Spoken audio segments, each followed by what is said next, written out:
In this video, I'm going to do a paper summary of the Tiny Stories paper, How Small Can Language Models Be and Still Speak Coherent English. This is by Ronan Eldon and Yuanji Li from Microsoft Research in April 2023.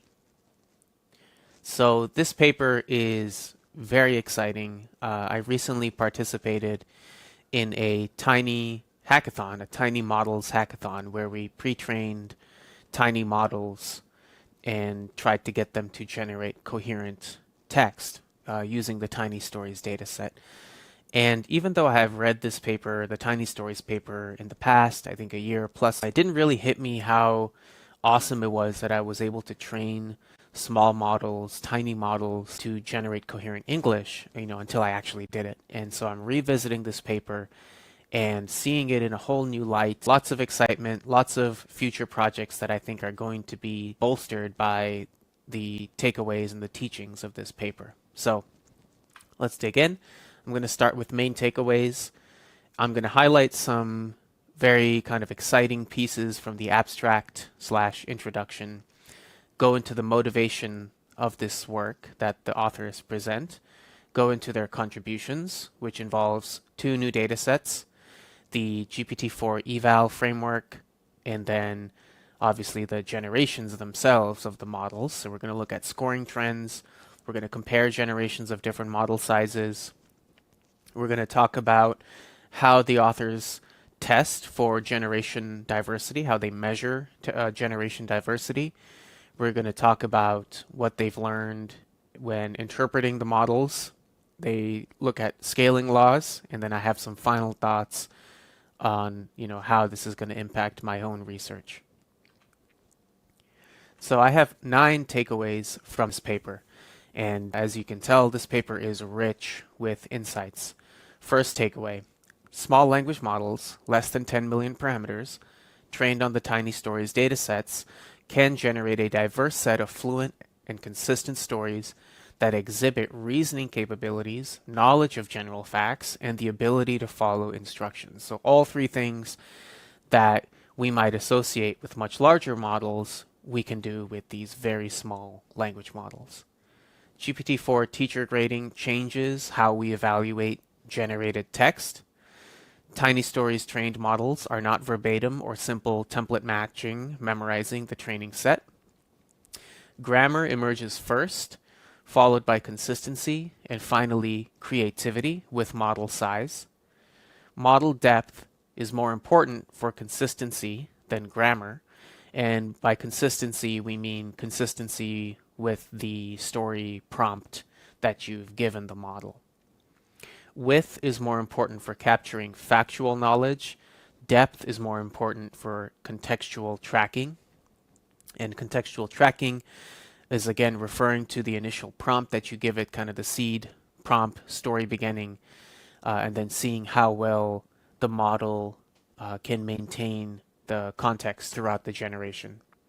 Instruction following depends on number of layers, whereas coherence of plot depends on hidden dimension size. And increasing the number of heads, when we're talking about a small number of heads, improves performance across all metrics. So as you can see, everything here is tangible, measurable, and that is because we can train small models to generate coherent text. Next, I'm going to go into the abstract/introduction and highlight some key phrases that were really interesting to me and really inspiring to me. From the abstract, this raises the question of whether the emergence of the ability to produce coherent English text only occurs at larger scales. They can demonstrate that below 10 million total parameters, these models demonstrate reasoning capabilities. And finally, this work sheds light on the emergence of language capabilities in language models. Demonstrating reasoning capabilities, it's really subtle, and we'll look at an example in a second, but I didn't really understand concretely what that meant until I read this paper. And it's so subtle, it's hard to miss in a sense, because language is, so familiar to us. So one point that I've also heard before other places, specifically in the Fast AI course, is that to understand and produce language, one needs not only to master the technical rules of grammar and knowledge of vocabulary, but also to have sufficient factual information and to be able to reason logically and contextually. So when it's not memorizing, right? So that's the key part. If the model is not just memorizing its training data set, and if it is generating coherent English, then it's saying something about sufficient factual information, so having some world knowledge, some basic knowledge about how things work, and to be able to reason logically and to reason contextually, so reason within the specific framework or the kind of logic or rules that are in play with the given example that it's generating from. Here's an example that illustrates the need for reasoning. So this is where I think it really unlocks this excitement for small models reasoning. So Lily wanted to get either a cat or a dog. Her mother didn't let her get a dog, so instead she blank. So if the model is correctly filling in the blank, it needs to apply the principle of disjunction elimination, which I didn't know was a thing before this paper. If Lily wants either a cat or a dog, and she cannot get a dog, then she must choose a cat. Very simple, very subtle, but there is reasoning involved in completing this sentence. And on top of reasoning, it also needs to choose a word that expresses this intention or action coherent with the tone and style of the text. So it's amazing, right? A very simple sentence, children's story, 3 to 4-year-old vocabulary, but in order to fill in the blank, you have to know some things about how knowledge works, how logic works, and how the style of speech works in order to complete the sentence. Now, what they're kind of laying the groundwork here for the kind of excitement, in my opinion, of this paper is that there have been small models such as GPT-Neo, GPT-2 Small, that can rarely generate any consistent text beyond a few words, even after extensive training on large corpora such as the Pile, Common Crawl, or the CC100. So it makes incoherent, repetitive, nonsensical sentences, fails to maintain a clear topic or logical structure across paragraphs. So even though we're training these models on, trillions of tokens of information, it's doubtful whether this ability to speak coherent English appears in models smaller than hundreds of millions parameters or more, or complex architectures. So let's get into the motivation. So these large corpora are not doing the job, right? Large swaths of the internet with complex information from different fields and different tones and different styles of speech, that's not doing the job. So here's their main question, which is, can we design a data set that preserves the essential elements of natural language, such as grammar, vocabulary, facts, and reasoning, but that is much smaller and more refined in terms of its breadth and diversity? And so this idea that, are we overwhelming small models with the immense amount of data that these large corpora have? And is there an excessive breadth or is there excessive diversity in this large corpora that we're training these small models on? And if the answer is yes, if we are overwhelming the small language models, then can we design a data set that doesn't overwhelm them, but at the same time doesn't sacrifice essential elements of language, has diversity, has some breadth to its content? That's a really interesting question, and that's what we're going to dig into in this work. So let's jump into now the contributions that are basically answering that question that motivates their work. So there's 5 main contributions that I'm going to highlight. First, they introduce 2 new data sets, TinyStories and TinyStories-Instruct. And these are diverse stories that a 3 to 4-year-old can read and I guess speak, maybe not come up with, but it's at their vocabulary. The second thing is that once they have these data sets established, small language models trained on these data sets can generate a diverse set of fluent and consistent stories that exhibit reasoning capabilities, knowledge of general facts, and the ability to follow instructions. And for each one of these, reasoning, general factual knowledge, and the ability to follow instructions, they've done different experiments and they've measured this. So we're going to look at this concretely later on.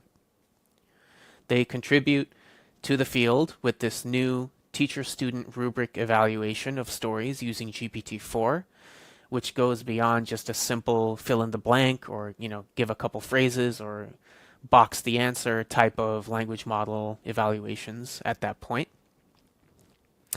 They have evidence that the large language model scaling laws, width and depth trade-offs are also exhibited in small language models, so small that you can train them for less than a day on a single GPU, and this allows for extensive experimentation with hyperparameters.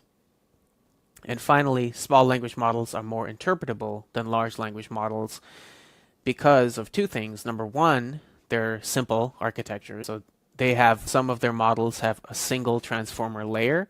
So anything that contributes in that transformer layer to the generation of text is going to be solely dependent on that single transformer layer. So they can isolate attention mechanism influences, they can isolate MLP neuron influences. So that's one side of it, is that there's a simplicity of architecture that allows this interpretability. And then the second side of it is that you have to have a model that generates coherent text. And so it's the combination of these two things that allow these interpretability experiments to take place. All right, so let's start with their first contribution, which is, the foundational biggest piece, which are these two new data sets. So they have the TinyStories dataset, and then they have the TinyStories-Instruct dataset. And the Instruct dataset, as we're going to see, is repurposing the TinyStories dataset. So this is synthetically generated data. They use GPT 3.5 and they use GPT 4, and they give it this prompt: write a short story, 3 to 5 paragraphs, which only use very simple words that a 3-year-old child would likely understand. The story should use the verb decorate, the noun thunder, and the adjective ancient. The story should have the following features: the story should contain at least one dialogue, the story has a bad ending, remember to only use simple words. So this is the framework that they use, which we'll look at in a second in more detail. But they give it these verb, noun, adjective triplets, and they give it a list of features, and then they ask it to generate. So let's look at one of these generations here. Once upon a time, in an ancient house, so there's the adjective ancient, there lived a girl named Lily. She loved to decorate, so there's the verb decorate, her room with pretty things. One day she found a big box in the attic. She opened it and saw many shiny decorations. Lily was very happy and decided to use them in her room. As Lily was decorating her room, the sky outside became dark. There was a loud thunder sound, so there's the noun thunder, and Lily got scared. She ran to her mom and said, "Mommy, the thunder is so loud." Her mom hugged her and said, "Don't worry, it will pass soon." So there's that dialogue. But the thunder did not stop. It got louder and louder, and the ancient house started to shake.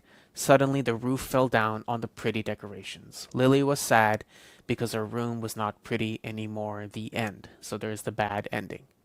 So a lot of information, right, is packed into, a kind of, it's like deceptively simple, right?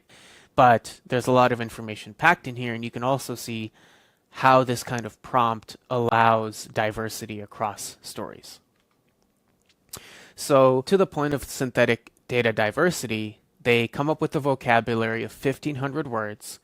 They break it into nouns, verbs, and adjectives. They choose one verb, one noun, and one adjective at random, and they provide it in that prompt to the GPT model. And then they construct a list of possible features a story could have, dialogue, plot twist, bad ending, moral value. And then they generate a random subset of those features and prompt the model with the extra requirement for the story to have these features. So it's a pretty, it's not the most complex task, obviously, but it's not trivial, right? You have three words that are completely random. There you have features that are random, and the GPT model has to come up with a story that makes sense, right? Uses correct grammar. There's consistency, there's creativity, and there's a plot that actually makes sense. So again, I think the simplicity of this paper's work is sometimes, kind of doesn't give enough credit to how amazing the insights are.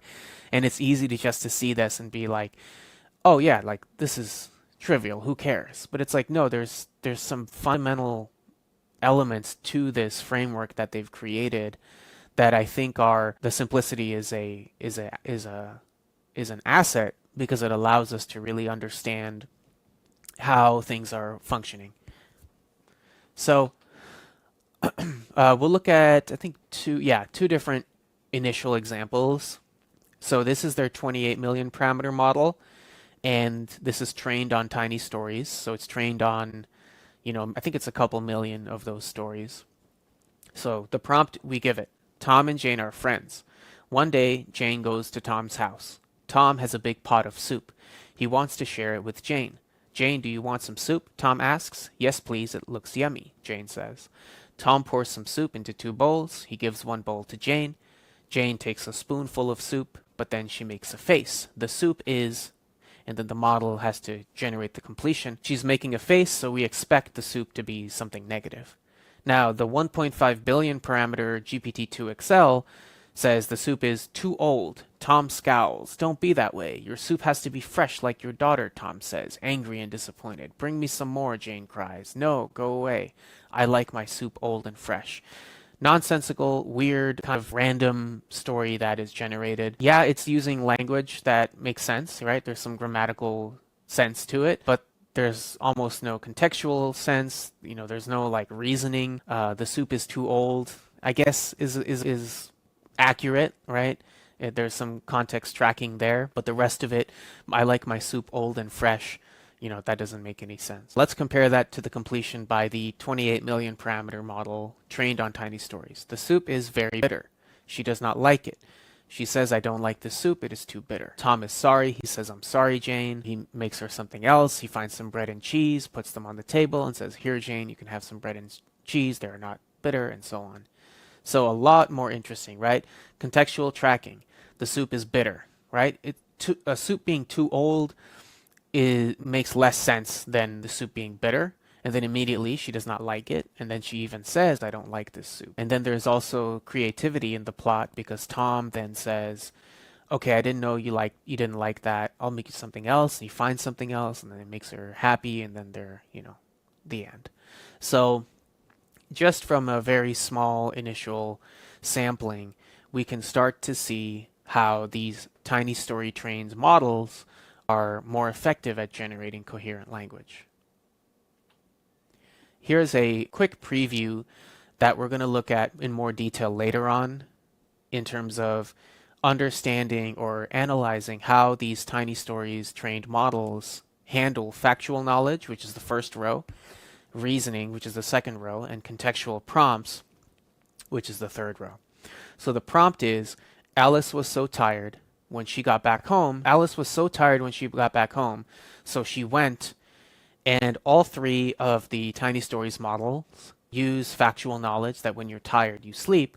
So there's some variant of she went to bed, right? She went to bed, she went straight to bed, she went to bed with a big smile on her face. Again, using this general knowledge that tired equals sleep. GPT-2 XL says she went outside, right? You could argue that there's like a plot twist, but at this kind of level of simplicity, we're more interested in kind of something that makes sense. The second row is our reasoning prompt. Lily likes cats and dogs. She asked her mom for a dog and her mom said no. So instead she asked, and then we have to fill in the blank. Here, all four, there's a bit of variance here. The 2.5 million parameter model, I think, fails because she asked her mom for a dog, and then it's saying she asked her mom if she could have a dog. So it's repeating that initial ask. What we would expect is the 33 million parameter model's response that if her mom said no for a dog, then let's ask dad for a cat. So that I think kind of makes the most sense. The one layer 21 million parameter model says she asked her mom again, which makes sense, right? It's logical in that sense, but it's not taking into account the information given in the prompt and then like making like a kind of like a reasoning related response. And then finally the 1.5 billion parameter model. So instead she asked her dad. That also makes sense. I think that's another variant. I feel like the 33 million model is like the most, clear contrast. Asking mom for dog didn't work, so ask dad for cat. So instead of mom, it's dad. Instead of dog, it's cat. The GPT-2 XL still works. It's still showing reasoning. So mom said no, so let's ask dad. And then they bought her a chihuahua and she took to them immediately. And then finally, the contextual prompts. We have Alice and Jack walked up the street and met a girl in a red dress. The girl said to them, "Hi, I'm Jane. What are your names?" So in this case, the context that we're tracking is that Alice and Jack are the ones who Jane is asking for their name. So 2.5 million parameter model fails.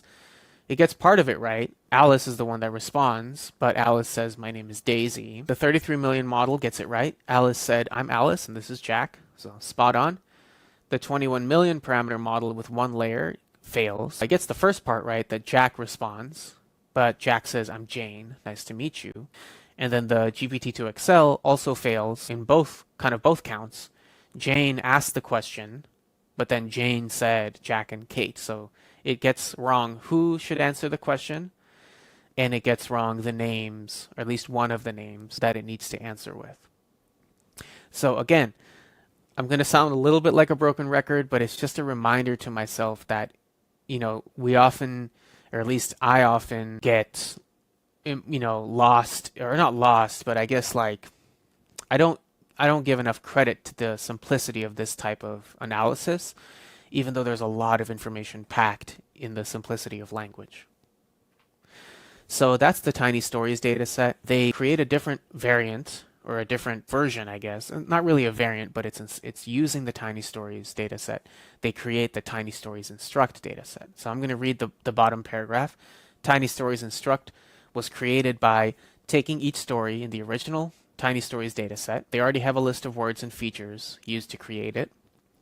They use GPT 3.5 to create short summaries.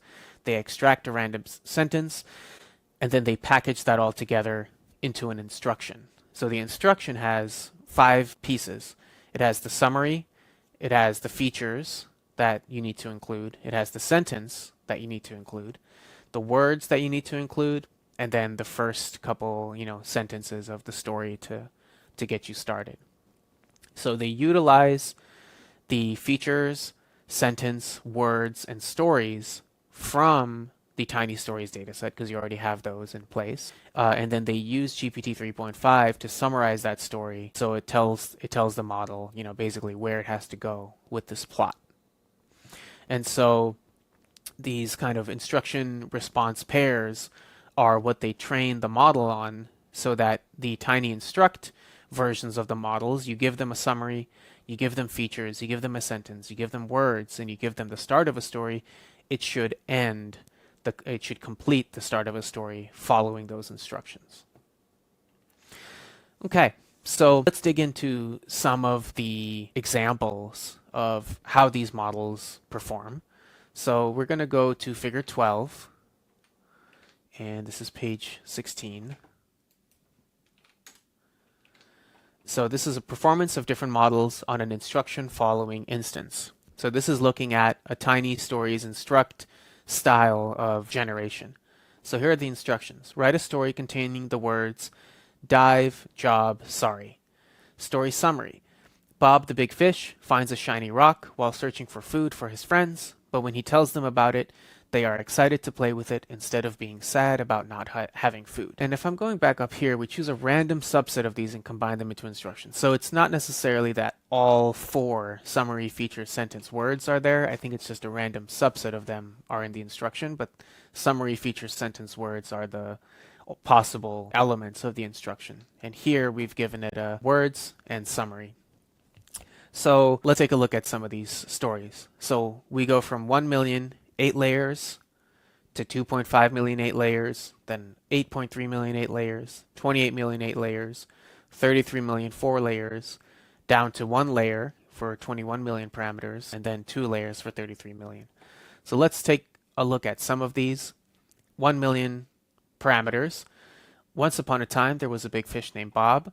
Bob loved to swim and play with his friends. One day, Bob saw a shiny rock on the ground. He wanted to play with it, but it was too big for him.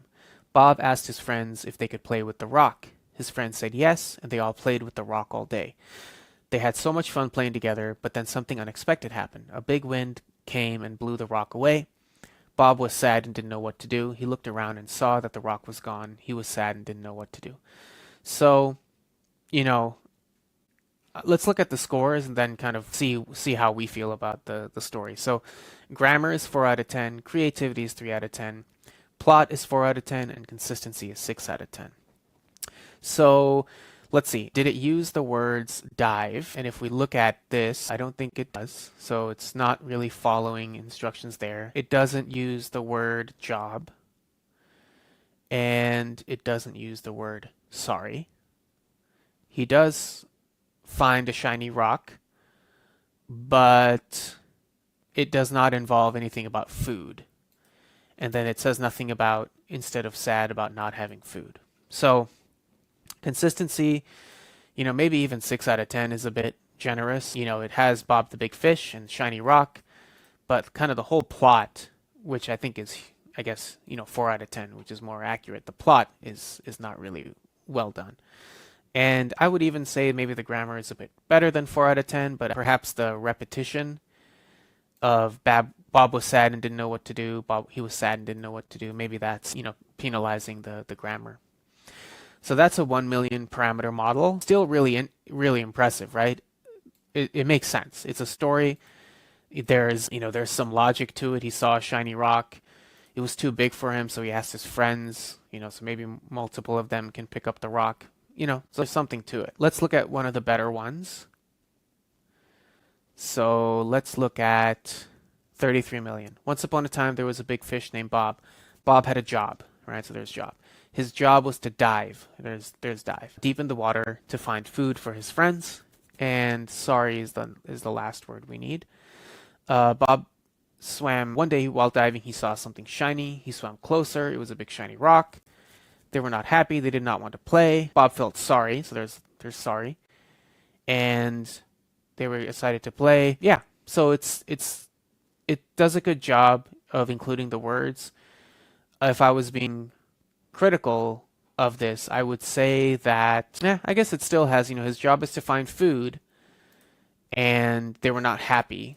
They did not want to play. He told them about the shiny rock. That kind of doesn't make sense because they already said that they don't want to play with the shiny rock, but then they got excited to play and they were happy. So it's still, it doesn't fully capture the essence of this, that they were excited to play instead of being sad about not having food. Maybe it does. I guess it doesn't have to be spelled out, but it does a much better job than the 1 million parameter model, right? And you can see the scores.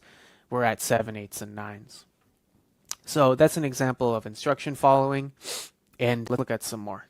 So we go back here, and we're going to look at the GPT-4 eval in a little more detail. We kind of saw, we got a sampling of what those scores look like. But here's the prompt that they use. So they say that, in this following exercise, the student is given a beginning of a story. The student needs to complete it into a full story. The exercise tests the student language abilities and creativity. The symbol triple asterisk marks the separator between the prescribed beginning and the student's completion. So here we have the ancient house story, and then we have there was a loud, and that's the end of the prompt, and thunderclap is the beginning of the completion. In bold, we have our instructions to our evaluator, our GPT-4 model. Please provide your general assessment And so this part, I think is like kind of like the, reasoning, think out loud part of the prompt. And then the final piece is, grade the student's completion in terms of grammar, creativity, consistency. I think elsewhere they also show that they give it a format to reply with so that they can consistently extract the answers. But we can see the format here, grammar colon score out of 10, comma, creativity colon score out of 10, and so on. So that is how GPT-4 evaluates it. I think one of the coolest parts of this paper, which I would want to see done more, is a comparison of training metrics to downstream performance metrics. So we're going to look at these scoring trends. And what they do, and this is something I want to figure out how to do. So this looks like weights and biases, right? But it looks like they are able to inject their prompt for GPT-4 to grade creativity, grammar, and consistency as this model trains. So very interested in replicating that as a form of downstream task performance tracking while you're training. And then here's our, regular eval loss and train loss. The main point here is that as eval loss decreases, the consistency scores, grammar scores, and creativity scores increase. And I would love to see more of this in more papers where they correlate loss metric with, the downstream performance metric, instead of just saying, oh, the loss is lower and that means it's better, which is not always the case. All right, so we're going to go through some of their highlights or some of their takeaways from these charts. First, they say that model depth is more important for keeping consistent with the content than for generating syntactically correct language. And the way I think I'm interpreting these charts to show that is that we have this, which I think is the number of layers, right? NL1, this green line. The grammar is, about 7, and the consistency here is about 6. So already we're starting with a higher grammar score than a consistency score. So that's one kind of evidence of this claim. The second piece is that when we double the layers to 2, the increase in grammar is smaller than the increase in consistency, or rather the increase in consistency is almost, twice the increase of grammar. So I think this is showing that the deeper you go, the more important it is for consistency than it is for grammar. And then we keep going, we go from 2 layers to 12 layers, and we can see that, at that point, your consistency is above 8 and your grammar is above 8. But that change, so we go from yellow to blue, that change in consistency is again larger than the change in grammar score from yellow to blue, which is 2 layers to 12 layers. They also say that we observe that the score for grammar plateaus at an earlier stage than the other 2 scores. This was a little trickier to parse, but I think the clearest way I can see this is that consistency doesn't really plateau, at least for some of these early small layers. It continues to increase. Grammar seems to plateau at around 500 steps. And then creativity seems to continue to increase, especially for the deeper models. And creativity does plateau for some of these shallower models, but it does so at 1,000 steps, whereas grammar plateaus at 500. So a little muddier than the previous insight, but still interesting to see. Table 4, this was a very information-packed table. I had to use Claude a lot to help me tease out some of these trends because I was having a hard time keeping track of what's what. But the first thing that they want us to take away from this is that grammar can be mastered by relatively small models, whereas consistency and creativity only emerge at a larger size. So all of these scores are out of 10. A 64 hidden size model is already clearing 6 out of 10 for grammar, whereas consistency is sub 5 and creativity is sub 5. For consistency to clear that 6 out of 10, 7 out of 10 threshold, we have to double the hidden size to 128. For creativity to cross that 7 out of 10 threshold, we have to go all the way up to 768 as our hidden dimension. And even then, grammar and consistency are above 8 and 9, but creativity is still lagging behind. So I think this is one way to show that grammar can be mastered at small models, but consistency and creativity only emerge at a larger size. Then we have the ability to generate a completion that is consistent with the beginning of the story emerges as the hidden size of the model increases from 64 to 128, and that we can see here. So at 64, it's 4.75. At 128, it jumps up to 720, which is very significant as an increase.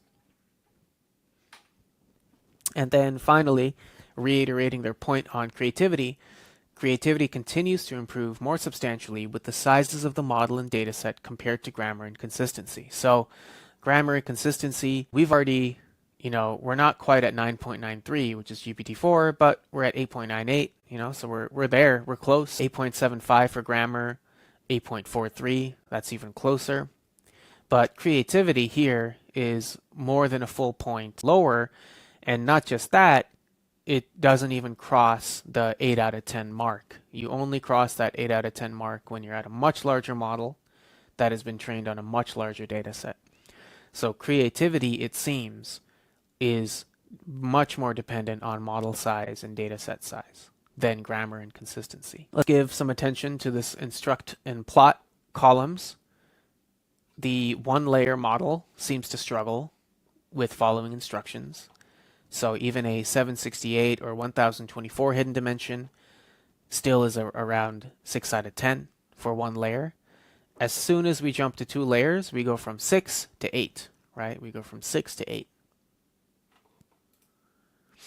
And then the quality of instruction following depends more heavily on the number of layers, as we saw. Once we go from 1 layer to 2, we increase by almost 33%, whereas the coherence of plot is more dependent on the hidden dimension. So if we look at some of these increases from 1 to 2 layers, we're only going up from 6.4 to 7.3. But when we go from 128 to 768, we see a much larger increase.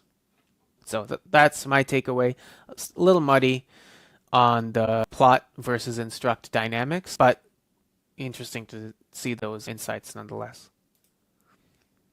All right, so we've looked at some of these metrics that GPT-4 has provided in its evaluation.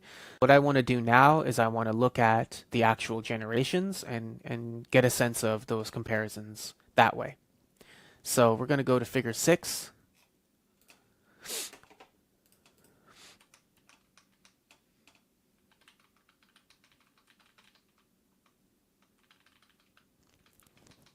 Yeah, so this is a great example. So let's look at the completion of different models here. So we start with our prompt. Once upon a time, there was a little girl named Lucy. She was very adventurous. She loved to explore the world around her, especially when it was bright and sunny outside. One day, while exploring the nearby park, Lucy came across a ladder leaning onto a wall. She was curious to see what's on top, so she climbed the ladder, but when she reached the top, the ladder fell, and she was stuck. A nearby park ranger noticed her and shouted out, and then the model is to complete that. So, I think we can sort of tell where this is going. I think a reasonable completion would talk about the park ranger, saying, hey, what are you doing? Hey, that's not safe. You need help. Get down from there, etc.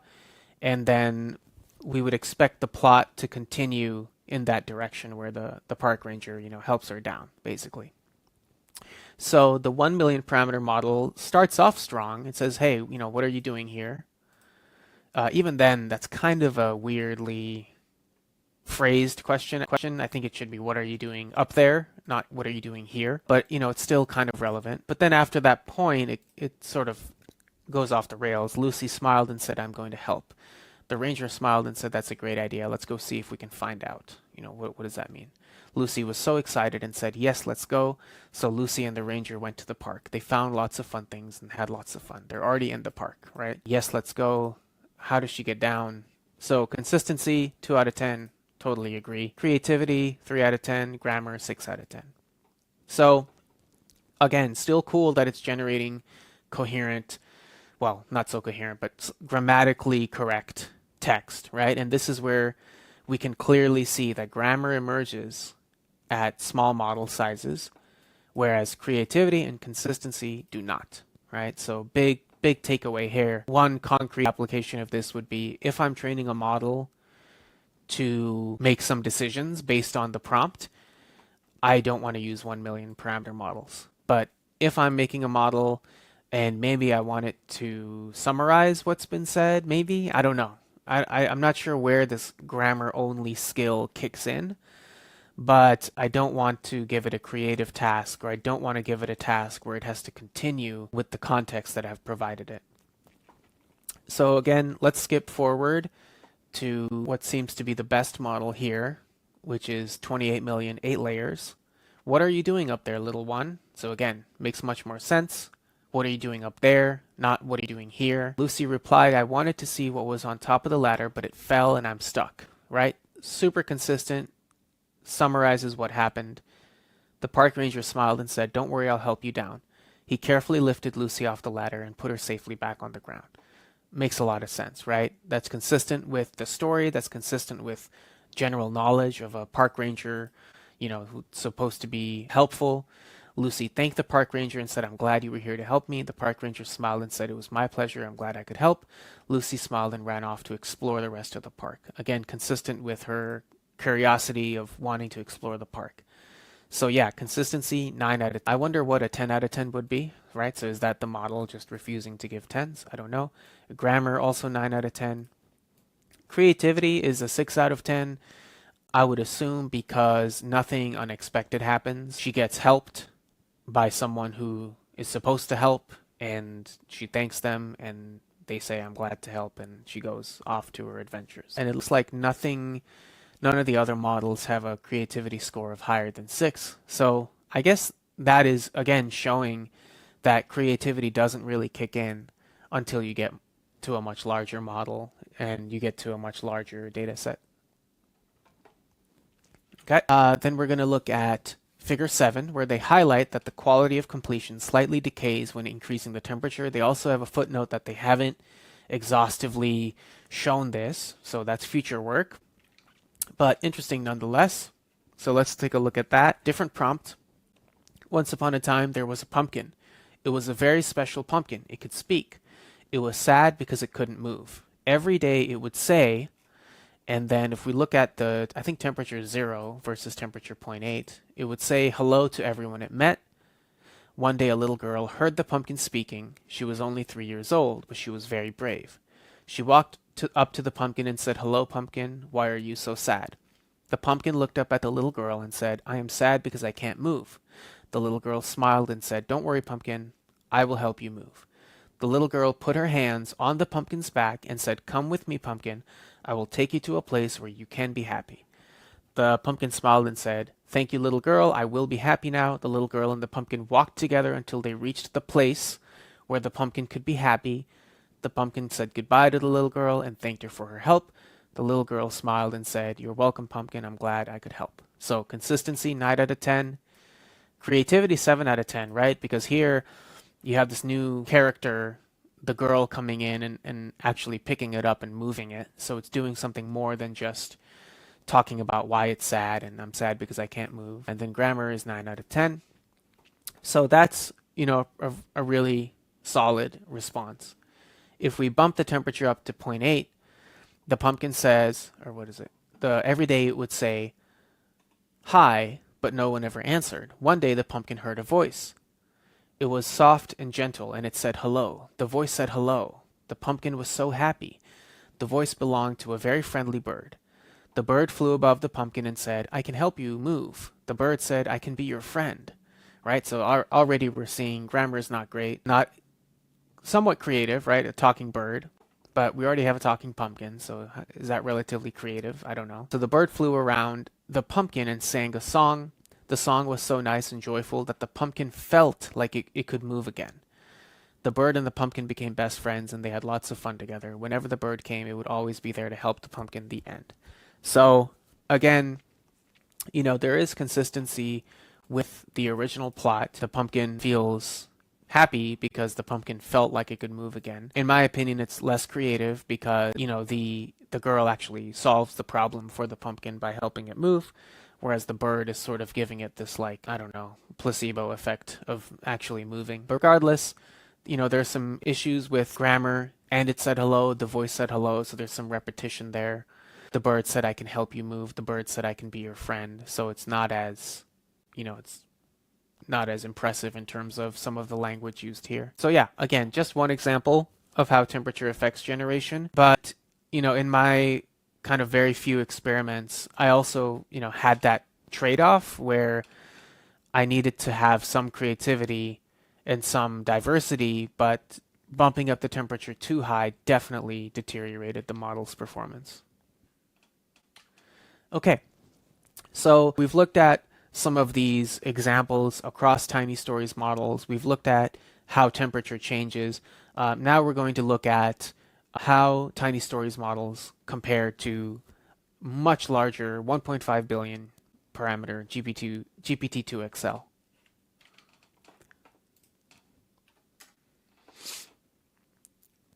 Okay, so here we have first examples. So here's the training set story. And what they do is that in brackets is the part they remove, and then they give the initial story as a prompt to the GPT-2 XL model, and then also to the 2.5 million parameter Tiny Stories model. So Sarah and Ben are playing in the snow. They make a big snowman with a hat and a scarf. And hold on, let's see, why is this? There we go. They are happy and laugh, but then a big dog comes. The dog is angry and barks. He runs to the snowman and bites his hat. Sarah and Ben are scared and cry, "Go away, dog, leave our snowman alone," Sarah shouts. But the dog does not listen. He bites the scarf and the snowman's nose. He shakes his head and makes the snowman fall. Sarah and there's the end of the prompt. The original Tiny Stories datasets, this is a, GPT 3.5 or 4. Sarah and Ben run to their house. They slam the door and lock it. They are safe and hug each other. Mom, a big dog broke our snowman," Ben says. Mom comes and hugs them. She is sorry and kisses them. "Don't worry, my loves.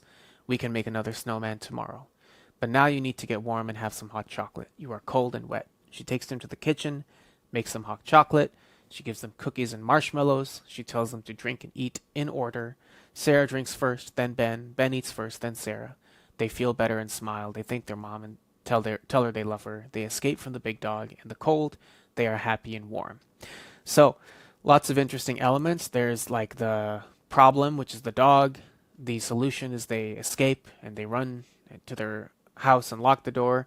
There's like the comforting element. Their mom comforts them. She gives them food. There's this like order of eating that comes into play. She tells them to drink and eat in order. So Sarah drinks first, then Ben. Ben eats first, then Sarah. So that was kind of cute. That was a cute little quirk. And then, they're happy and warm. So that's kind of our baseline. And now we're going to give it to GPT-2 XL. And let's scroll here. Sarah and Ben cry and look at the snowman in the snow, right? So far, so good. And then it goes off the rails. Ben asks to do something. Sarah tells him to go away. Her hand tightens on the little red button. The snowman is covered in fur. It is red. It is real hair, etc., etc. He is happy to be alive. He has done what he was going to do. He had saved the world, right? So completely going off the rails. Now, we have 1,000 times smaller model, Tiny Stories, 2.5 million. Sarah and Ben are very sad and angry.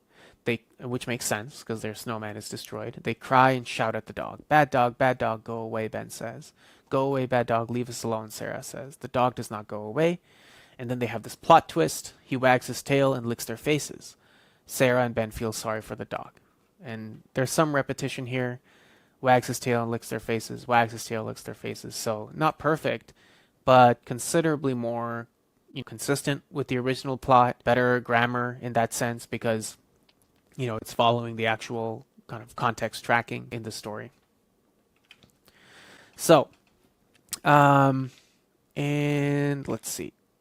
Let's go here. So that's, again, a comparison of the much larger 1.5 billion parameter model to the much smaller 2.5 million parameter model. Now we get into what I think is like the most interesting part of analysis for the generated completions. Here we're going to look at 3 different types of prompts. We give it prompts that's testing for factual knowledge. We give it prompts that's testing for reasoning capabilities. And then we give it prompts that's explicitly testing for context tracking or consistency.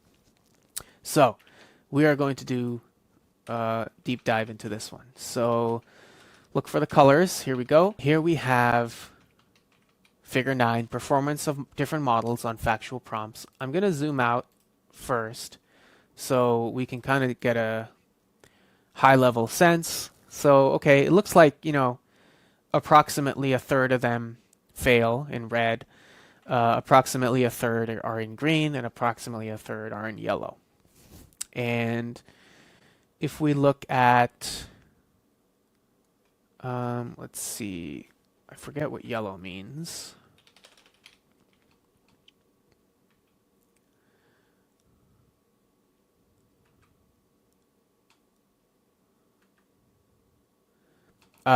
Success is green, failure is red, and partial success is yellow. That makes sense, yeah. Cool. So let's go back down here. Okay, so this one is factual prompts.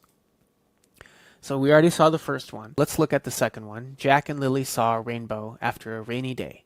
They were amazed by the colors. Jack said, "Look, Lily, a rainbow has," and what we should expect is something that says something about characteristics of a rainbow. And almost all the models, except for one, say something generally right. A rainbow has so many colors. A rainbow has appeared. It's so pretty. A rainbow has appeared. But the 33 million 4-layer model nails it, right? A rainbow has red, orange, yellow, green, blue, and purple. So there's some evidence that it knows what a rainbow is, and it knows that a rainbow has multiple colors, right? So this is the type of factual knowledge that these like tiny models are exhibiting. We'll look at one more before we go on to the next, maybe 2. Let's look at this one. Can cows fly? Alice asked her mother. So in this case, we're kind of balancing factual knowledge versus creativity. So maybe some of these other models are trying to be more creative, but the factual answer is exhibited by the 28 million and the 233 million models. Her mother smiled and said, "No, sweetheart, cows can't fly. No, they can't fly. No, sweetheart." Her mother said they can't fly. All right, so simple but effective, right? And clear that it's a factual knowledge that it's, or some general world knowledge that it's exhibiting. I think let's actually do one more on this one. What language do they speak in France? Tom asked his mother. And GPT-2 XL and 33 million 4 layers get it right. They speak French, his mother replied. In France, they speak French, she replied. So super impressive. This one is right, but it has some repetition. His mother smiled and said, "It's called French, it's called French." And then this one's not wrong. It's a language that we speak to each other, his mother replied, right? And we sometimes get models. I was just looking this morning at a tweet where someone asked a model how to analyze their folder files, and instead of analyzing the files, it just said, "Oh, open the files and read through it, and you can analyze it yourself." So, but I think very impressive that the 33 million parameter model has learned that they speak French in France. How many stories had that? I don't know, right? I would think not many. So that's factual knowledge. The next one, which I think is the most exciting, is reasoning. So if we zoom out here and do some visual data analysis, I don't know, 40% success, maybe 50% failure, and then maybe, 10% partial success. So let's look at some of them where only the 33 million parameter model was better. So Lily and Ben were having an argument. Ben said that cake is much better than ice cream, and Lily said that ice cream is better than cake, right? So if Ben's saying one is better than the other, and if they're having an argument, then it makes sense that Lily would be saying the, I guess, inverse or converse of what Ben said. And TinyStories 33 million is the only one that gets this right. Um, let's see. This one, we'll do this for humor. Lily and Ben are having an argument. They are trying to decide between the park and the swimming pool. Ben says, I want to go to the park. Lily said, just for once, let's not make a bigoted choice. So points for humor. I did not mean to highlight that. But no, the correct answer is that Lily says, no, I want to go to the pool because they're having an argument, and Ben said park. And they're having a decision between park and pool. All right, so very, very impressive. And here we see this emerging, this reasoning capability emerging at 2.5 million layers. Also see it in the next example, and even the ones down here. Lily doesn't like swimming. When her father wants to take her to the pool, to the swimming pool, she says, Daddy, I don't want to go to the pool. She says no, she wants to stay at home and play with toys. She says no, I don't want to go, I want to stay here. She says no, and etc. So starting with 8.3 million, we get this. Looking at this very roughly, but zooming out, we can see that out of the 1, 2, 3, 4, 5, 6, 7, 8, 9 prompts, 33 million gets all of them right. 28 million gets 6 out of 9. 8.3 million gets 5 out of 9. 2.5 million gets 2 out of 9. And that 2 out of 9 is the same success rate of GPT-2 XL, which also gets 2 out of 9. So obviously small sample size, but very, very interesting and impressive to see these tiny models performing well. And the last one we're going to look at is consistency, which is this one here. And again, 33 million gets all of them right. 28 gets all but 1. 8.3 gets all but 3. 2.5 and 1 million get all but, or I guess get 1 out of. So let's look at an example. Let's look at this one. Diva was hungry and wanted to bake a cake, but she didn't have any sugar at home, so she decided to go ask around. She started walking and met a squirrel. She asked the squirrel, would you happen to have some sugar? And to have some sugar. So the GPT-2 XL and the 33 million parameter model get it right. They're tracking that Diva didn't have sugar. And so when she's asking the squirrel, as she's deciding to go ask around, it would make sense that she's asking if the squirrel has sugar. The other models, this one gets, would you happen to help me bake a cake, which is not wrong. Getting sugar would help her bake a cake, but it's not the full context tracking that we're looking for. And maybe let's see one more. Alice had both an apple and a carrot in her bag. She took the apple out of the bag and gave it to Jack. She reached into the bag again and took out the carrot, right? So that's what the right answer should be. So again, we can see very, very simply, but very, very critically, how these models are exhibiting factual knowledge, reasoning capabilities, and context tracking capabilities. So very, very cool. Okay, so we've looked at comparisons, we've looked at factual knowledge, we've looked at reasoning and context tracking. We've compared the 1.5 billion parameter model to the 2.5 million model. We've looked at difference in temperature values and how that affects generation. Something we're now shifting to, and all of those were the TinyStories dataset. What we're now shifting to is looking at the examples of TinyStories-Instruct dataset. And I have two figures here, figure 12 and 13. And in figure 12, we're going to see that as the model size increases, we see an improvement, both its ability to follow instructions and to generate a coherent plot. And for figure 13, we're going to see that the model is able to follow these two types of instructions simultaneously, even if it has never been trained on such a task. So let's zoom out here. So this is 11. So we go in 12. We already kind of saw 12. So improvement in following instructions and generating a coherent plot. So this was the Bob and the food, looking for food and it has a shiny rock instead story. So we're not going to repeat that again. So I probably should have taken it out. But just to highlight again that as model size increases, instruction following ability and coherent plot ability increases, where the instruction following ability is including the words that it says you should include and following the summary that it's instructed to. All right, so that's figure 12. Here we go to figure 13, out of distribution generations. Stories generated by a model trained on a dataset where the words and summary parts do not appear together.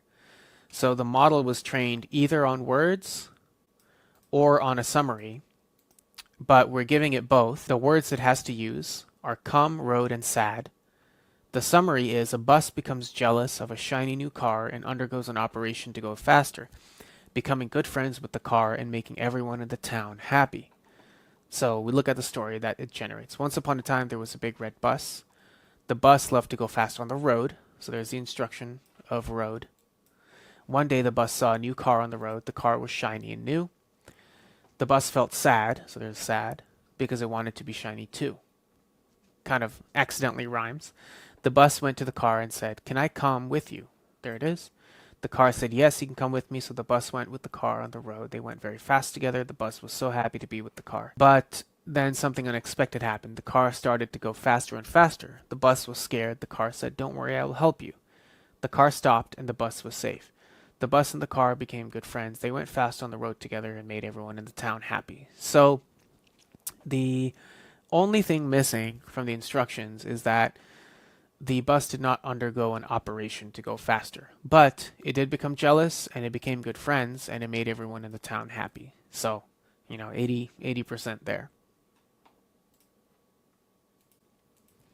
Okay, well, I hope that those generation examples are illustrating some of these really critical points of this paper, which is that these small models can generate factual knowledge, reasoning capability, context tracking. They can generate coherent plots. Now we're going to focus on generation diversity. And this is basically asking the question, are these models just memorizing the training data set? So there's three types of memorization that they talk about in the paper. There's the simplest one, which is exact memorization. This is where the model just copies verbatim an entire story or large chunks of the story. There's simple template matching, where it keeps the story the same, but it just changes names or entities. And then there's complex template matching, where it follows the same abstract pattern. Maybe it's the plot, maybe it's how the story is worded. So it follows some abstract pattern, but it changes enough that it's a different story. And complex template matching is the hardest to detect, and they have not attempted that detection in this, and that's future work. But they have worked on exact memorization and simple template matching. So they check for diversity three ways. They do some manual inspection, where they're comparing stories for verbatim matching and memorization.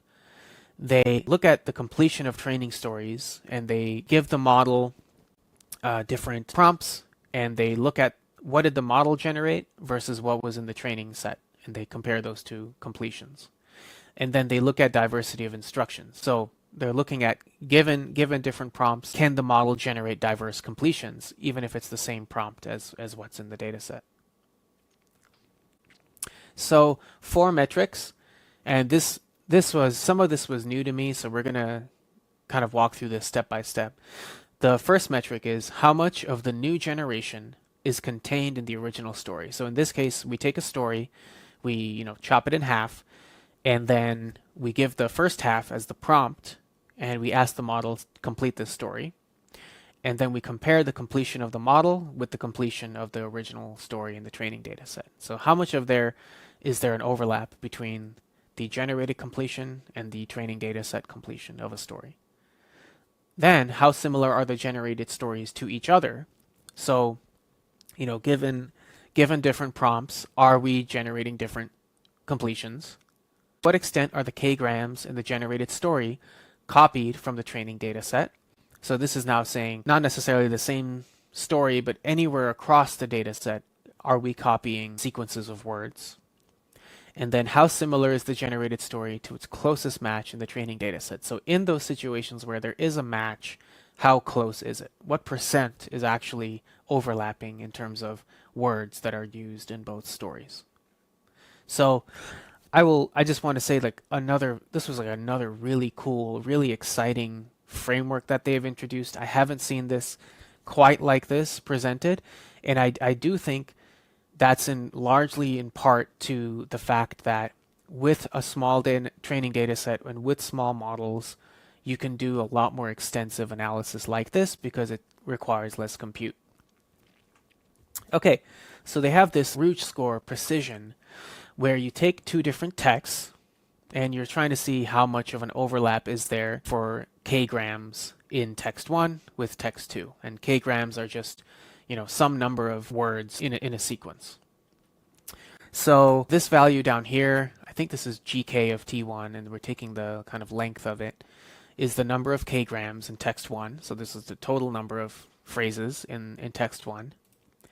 And we're summing up 1 if, as we iterate over all the k-grams in t1, 1 if k-gram t is in text 2, and 0 if it's not. So all that is to say is how many of the k-grams in t1 are in t2, right? So it's a percentage that goes from 0 to 1. Then they have a second score that they call this their final score, or the F measure, or the F score, where this is taking the harmonic mean of the precision, Rouge precision of T1, T2, and Rouge precision of T2, T1.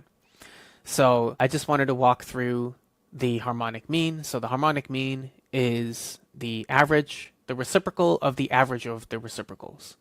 So we have 1 over Rouge precision T1, T2 plus 1 over Rouge precision T2, T1. So how many k-grams of T1 are in T2? How many k-grams of T2 are in T1? So we do the summation of that, of those reciprocals, and we take the average, and then we take the reciprocal of that. So RK T1 T2 times RK T2 T1 is the denominator, and then 1 times that plus 1 times that is the numerator. 1/2 gets flipped over to 2, and the multiplication of these two gets flipped over to the top. And so this is how we come to our F measure. All of that is to say is, what is the overlap between the two? Higher number means higher amount of overlap.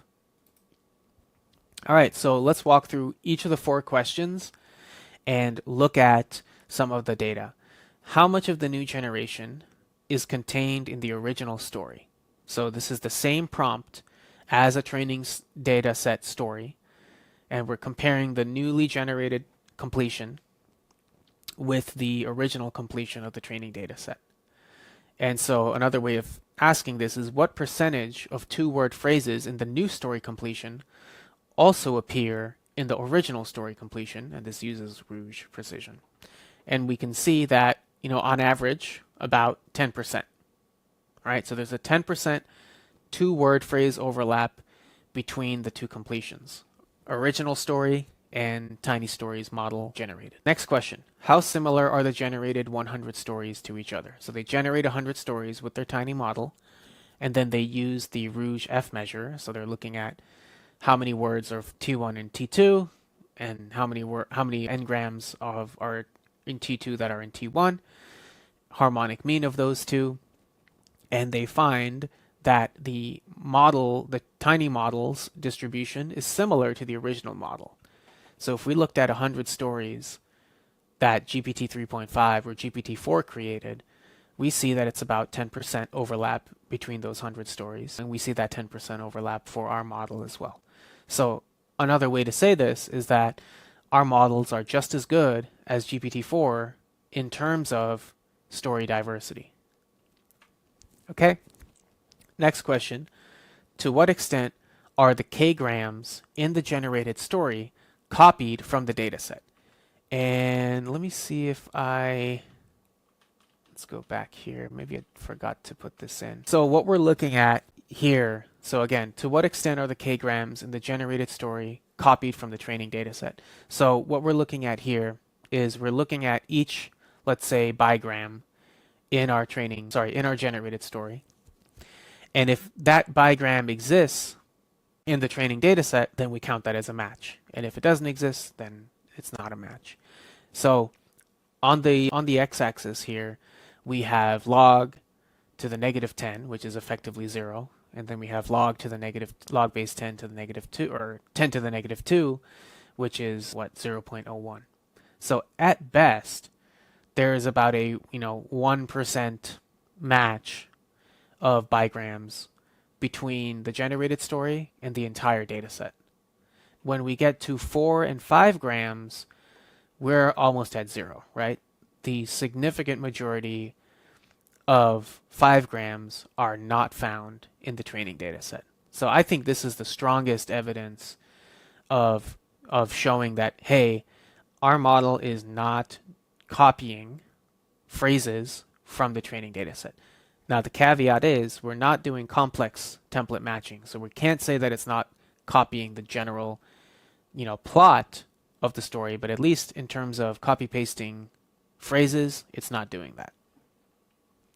And then the last one, how similar is the generated story to its closest match in the training dataset? So we're going to look at every single story in the training dataset, and we're going to calculate the Rouge precision score with every one of our 100 generated stories, and we're going to find the maximum of that Rouge precision score. So basically, the highest overlap of bigrams between the two. And again, we see that the distribution of the maximum match is similar as the original data set. So about, on average, there's like the highest matching data set, highest matching story in the training data set has a 25 to 50% overlap as our model generated story. And very, very small amounts go up to 75%. So there are some with 75% overlap of bigrams, but that's maybe 1% of our stories, so which is like 1 or 2 stories out of 100. And that could also just be random chance that that's happening. But on the whole, even the closest matching story is only 25 to 50% matching in terms of actual bigrams overlapping between the two. So if we look at one of these closest matches, here it's 29, so we can think of that as 30, almost 30% overlap of bigrams. Let's look at what type of similarity the story actually has. So here's the beginning. Tim and Jen are playing with their toys in the living room. Tim has a laser that makes red lights and sounds. Jen has a doll that she can dress and comb. Tim likes to make his laser point at Jen's doll and make noises. Jen does not like that. She tells Tim to stop. Stop, Tim, you are hurting my doll. She does not like the lasers, Jen says. No, I'm not hurting her. I'm just playing. Lasers are fun, Tim says. Tim does not stop. He makes his laser point at Jen's doll more and more. Jen gets angry. She grabs her doll and runs to her room. She slams the door and locks it. Tim follows her and knocks on the door. Jen, open the door. I want to play with you, Tim says. Go away, Tim. You are mean. I don't. And then we have the completion. The completion by the model trained on Tiny Stories says, you are mean. I don't want to play with you or your laser, Jen says. Tim does not listen. He keeps pressing the red light on Jen's doll. He thinks Jen is being nosy and rude. He waits for Jen to say something. Then he starts to play with his laser by himself. He makes sparks and flashes with his laser. He laughs and runs around the room. Jen watches Tim from her window. She feels sad. She wishes Tim would play with her. She picks up her doll and goes to the door. She shakes the door and tries to open it. But the door does not open. There is a lock on the doorknob. Jen has an idea. She runs to her room and gets her scissors. She comes back to the living room and puts the scissors in the lock. She presses the buttons on the door. She hopes it will open, and then the rest of the completion is omitted. So just looking at it from a coherence, grammar, creativity standpoint, very interesting. It adds this twist of the door not opening and her getting scissors to open it. But then if we look at how close to this story is the closest match when it comes to bigram overlap, here's the Tiny Stories training data with the maximum similarity.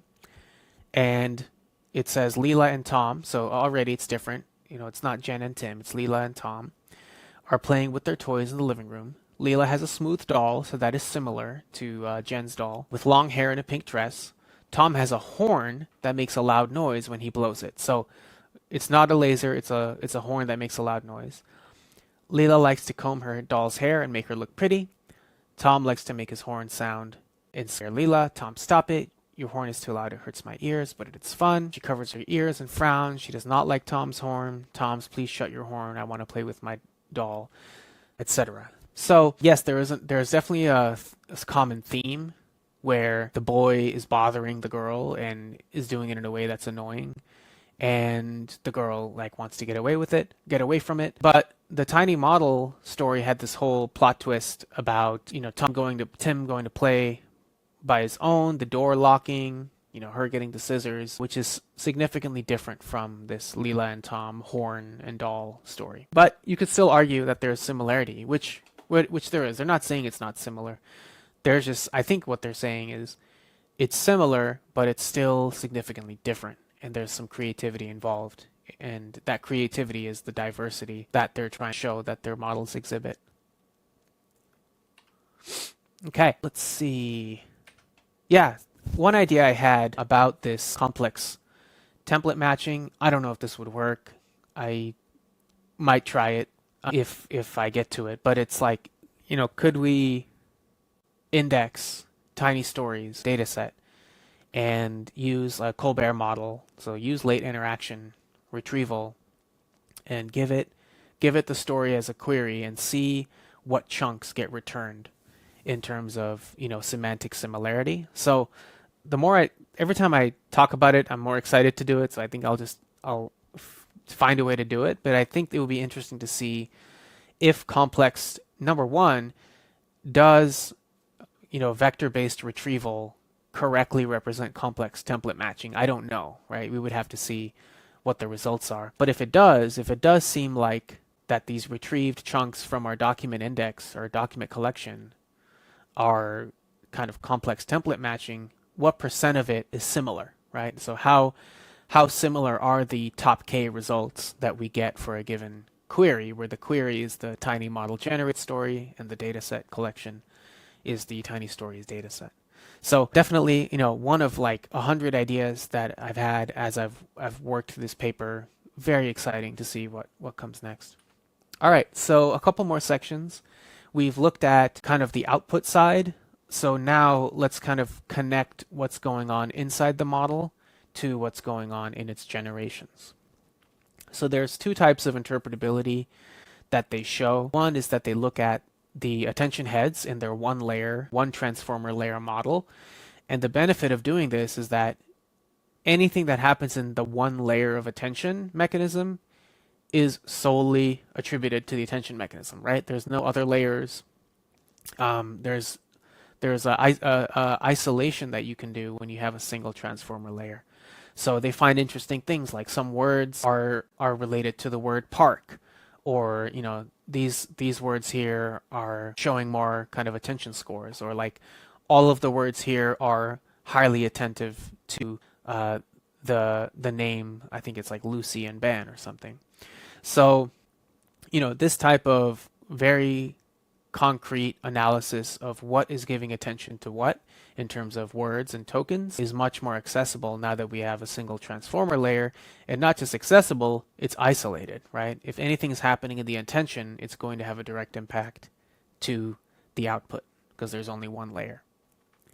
And then they look at different MLP neurons, and they see that different neurons are activating when there's different types of words. So layer 7, neuron 1, is attributing to all these pronouns. And layer 7, neuron 2 is attending to or activating to these, or I guess I should say the tokens that have the highest activations are verbs. Or here the names are the highest activations, or here the adjectives are the highest activations. So obviously tons of interesting research that can come out of this in terms of figuring out what's going on inside the model. Okay, last thing here is scaling laws. And so they wanted to see if the exponential relationship between model size and the total number of floating point operations in terms of getting the lowest eval loss that holds for large models. Does it hold for small models? And yes, we see a log-log relationship between model size and floating point operations and the best performance in terms of minimal loss, eval loss.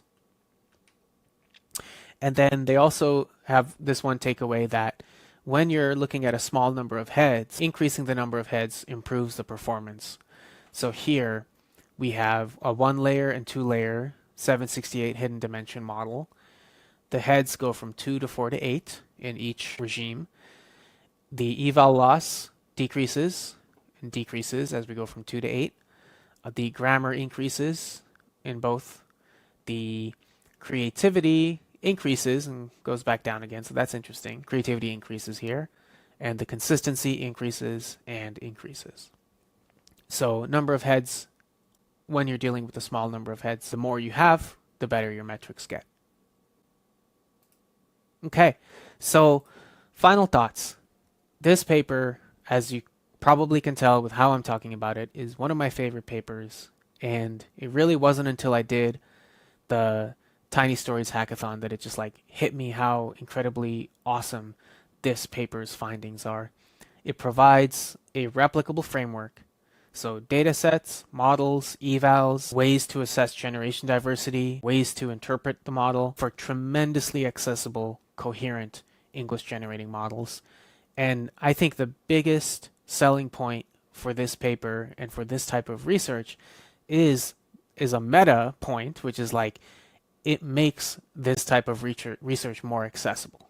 So I think it's like a kind of self-fueling type of research where the more research you do on small and tiny models, the more you can expand on that because it requires fewer compute resources.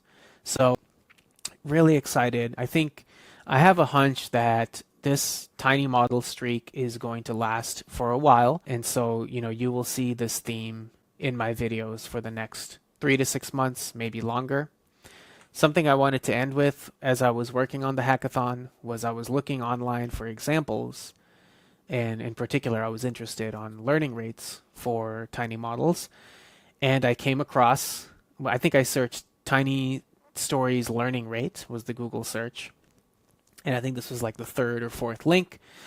And the original author has just given the recipe. They did 20 epochs, batch size 80, context length 512, 16 gradient accumulation steps, 5 enag4 learning rate, 0.1 weight decay, which was interesting.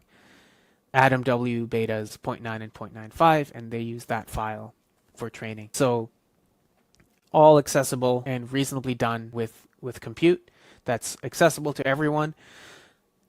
Adding to that, Hugging Face's sequence packer, which is the data collator with flattening, which worked with flash attention too, allowed me on a single A100 GPU for $10, I was able to train a 60 million parameter model on about 20 billion total tokens, right? And it took about 15 hours.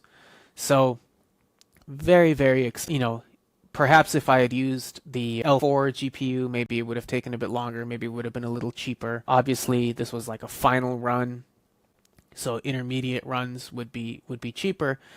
But having this type of accessibility for coherent language generating models that have reasoning capabilities, that have factual knowledge, understanding, that have context tracking, I mean, that is just so incredible, makes it so accessible to try out different experiments. So definitely, I don't know what's to come, but I'm very excited for the different experiments that are going to come. And for sure, I will be posting as much as I can, both on my blog, on my Twitter account, and here on my YouTube channel. So thank you for watching. I hope you enjoyed that paper as much as I did, and I will see you next time.